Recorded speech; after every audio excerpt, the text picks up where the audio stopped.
Hello guys, আশা করি সকলেই ভালো আছেন।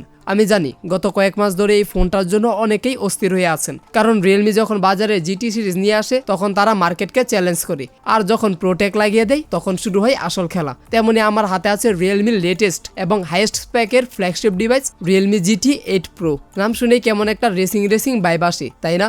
আজকে আমরা দেখব এই ফোনটা দাম অনুযায়ী কোন দিকটা ফাটাফাটি আর কোন দিকটা আপনাকে আপস করতে হবে, সবকিছু নিয়েই আলোচনা হবে। আর শেষে বলবো এই ফোনটা আপনার জন্য নাকি অন্য কিছু দেখতে হবে। স্টার রূপকথা ইউটিউব চ্যানেল থেকে আমি আকাশ আছি আপনাদের সাথে, তো চলুন শুরু করা যাক।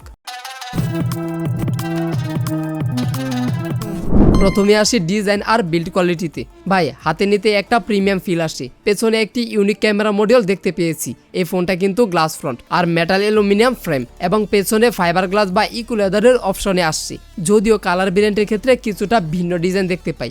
যাই হোক, এই ফোনটা হাতে একটু বাল্কি মনে হতে পারে, কিন্তু সেটা কেন লাগছে? কারণ এর ভেতরে আছে বড় কিছু, যা আমরা একটু পরেই দেখব।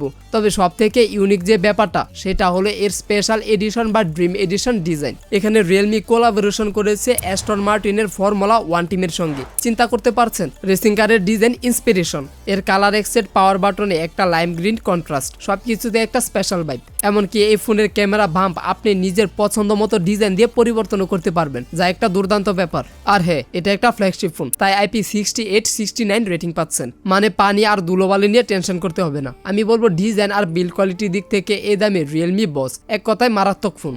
চলুন এবার তাকাই ডিসপ্লের দিকে। এই ফোনের ডিসপ্লে আপনাকে মুগ্ধ করবে, কারণ এখানে থাকছে 6.79 ইঞ্চি সাইজের QHD+2K রেজলিউশনের LTPO অ্যামোলেড প্যানেল। রেজলিউশনের কারণে পিক্সেল ডেন্সিটি প্রায় 508 PPI, তাই পিকচার কোয়ালিটি হবে একদম ক্রিস্টাল ক্লিয়ার আর শার্প। তাছাড়া সব থেকে বড় হাইলাইট হলো এর 140 হার্টসের রিফ্রেশ রেট। যদিও অনেকে বলছে 120 হার্টসের পরে 140 হার্টসের পার্থক্য সাধারণ চোখে বোঝা কঠিন, কিন্তু যারা গেমার আছেন তারা এই ফ্লুইডিটি অবশ্যই মিস করবেন না। তাছাড়া ব্রাইটনেসের কথা যদি বলি, রিয়েলমি দাবি করছে এটি নাকি 7000 নিটস পর্যন্ত পিক ব্রাইটনেস দিতে সক্ষম। এটা যদি সত্যিও না হয় তবে নিশ্চিত থাকেন বাজারে থাকা অন্যান্য ফ্ল্যাগশিপের চেয়ে অনেক বেশি ব্রাইটনেস তো এখানে পাবেনি। সরাসরি সূর্যের আলোতেও ফোন ব্যবহার করতে কোনো সমস্যাই হবে না। সিনেমা দেখা বা কন্টেন্ট কনজাম্পশনের জন্য এটি একটি টপ টিয়ার ডিসপ্লে। তাছাড়া HDR10+ এর সাপোর্ট তো থাকছেই। সব মিলে বলতে পারি ডিসপ্লে সেকশনে কোনো আপস নেই। দাম অনুযায়ী 100-তে 100। এখন আসি সেই অংশে যার জন্য জিটি সিরিজ পরিচিত। যারা পারফরমেন্স ভালোবাসেন তারা এই পার্টটা মনোযোগ দিয়ে দেখুন। এই ফোনে পাওয়ার দিচ্ছে একদম লেটেস্ট এবং top of the line chipset Snapdragon 8 Elite Gen 5, যেটা কিনা 3 nm আর্কিটেকচারে বিল্ড করা। আমাদের টেস্টিংয়ে এর অন্তত স্কোর আসছে প্রায় 38 লাখের উপরে। বলা চলে এটা একটা মনস্টার স্কোর। এর অ্যাড্রেনো 81040 GPU গ্রাফিক্স আর ভিজুয়াল এক্সপিরিয়েন্স দেবে একদম নেক্সট লেভেলের। সঙ্গে থাকছে LPDDR5X টাইপের র্যাম ভেরিয়েন্ট এবং UFS 4.1 টাইপের স্টোরেজ ভেরিয়েন্ট। মানে স্পিড নিয়ে কোনো চিন্তা নেই। অ্যাপ ওপেনিং, ক্লোজিং, মাল্টিটাস্কিং সবকিছু হবে বুলেটের গতিতে। আর গেমিং এর বেলায় কি করছে? হ্যাঁ, এই ফোনটা বানানো হয়েছে গেমিং এর জন্য। পাবজি বা কল অফ ডিউটির মতো গেমগুলো আপনি আলট্রা HD গ্রাফিক্স ও 120 FPS এর কাছাকাছি খেলতে পারবেন। তবে সব থেকে মজার ব্যাপার হলো রিয়েলমি এখানে 7000 mm² ভ্যাপার কুলিং চেম্বার ব্যবহার করেছে, যার ফলে দীর্ঘ সময় গেম খেলার পরেও ফোনটা মারাত্মক গরম হবে না। সামান্য হিট হলো সেটা আবার দ্রুত ঠান্ডা হয়ে যাবে।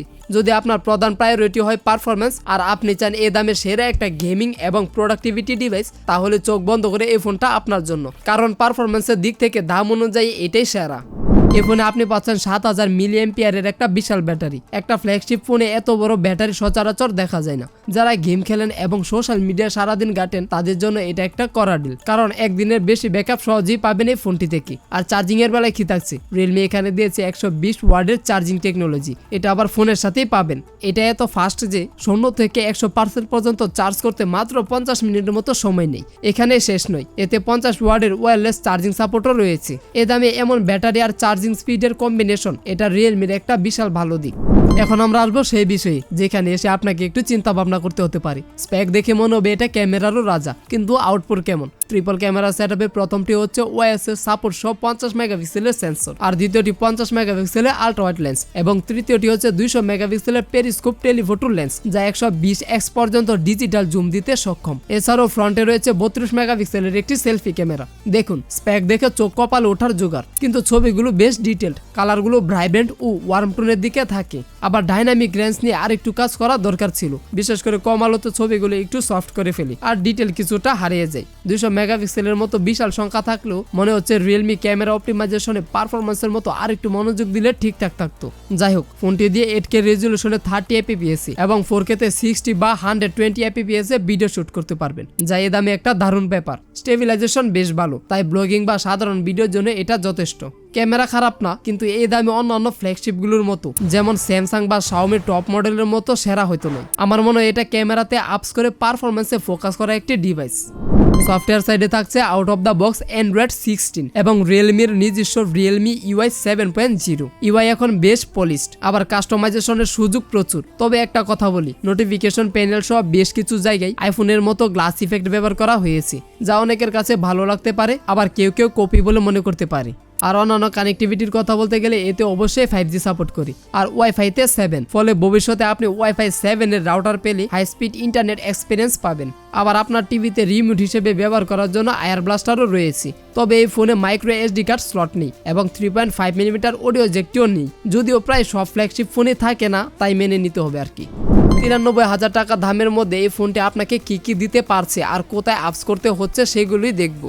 যেগুলো এই দাম অনুযায়ী ফাটাফাটি তা হলো পারফরমেন্স। হ্যাঁ, স্ন্যাপড্রাগন 8 এর Gen 5 চিপসেট এবং UFS 4.1 স্টোরেজ, যা গেমিং এবং হার্ডকোর ইউজের জন্য সেরা। আর 7000 mAh এর ব্যাটারি এবং 120 ওয়াটের ফাস্ট চার্জিং সহ 50 ওয়াটের ওয়্যারলেস চার্জিং, এটা এই ফোনের সব থেকে বড় USP।